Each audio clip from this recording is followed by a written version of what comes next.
இந்த உலகத்திலேயே மிகச்சிறந்த மார்க்கங்கள் 2, சைவம், வைணவம். இந்த 2 மார்க்கங்களுக்கும் ஏராளமான வேறுபாடுகள் இருக்கு. ஆனா இந்த 2 மார்க்கங்களும் ஒன்றை ஒன்று கட்டி தழுவிக்கொண்டு ஒரு புள்ளியில உருவமற்று நிக்கிற இடம் எது தெரியுமா?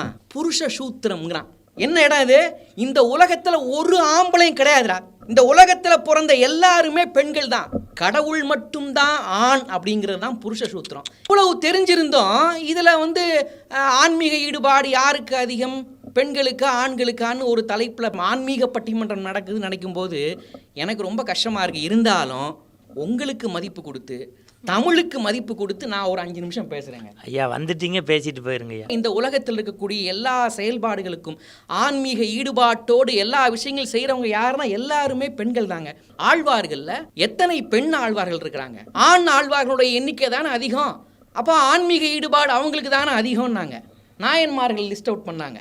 அதில் பூரா ஆண் நாயன்மார்கள் தானே அதிகம், பெண் நாயன்மார்கள் குறைவு தானே அப்படின்னாங்க. மதிப்பிற்குரிய சகோதரி அவர்களே, எண்ணிக்கையை பார்க்காதீங்க, எண்ணத்தை பாருங்க. இவங்களை பார்த்து நான் ஒரு கேள்வி கேட்குறேன். இதோ பக்கத்தில் வந்துருச்சு மார்கழி.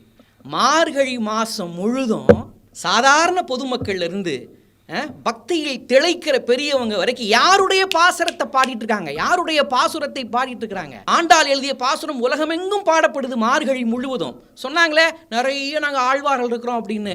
பெரிய ஆழ்வாருடைய பாசுரத்தை யாராவது பாடிட்டு இருக்கிறாங்களா? என்ன பாடுறாங்க?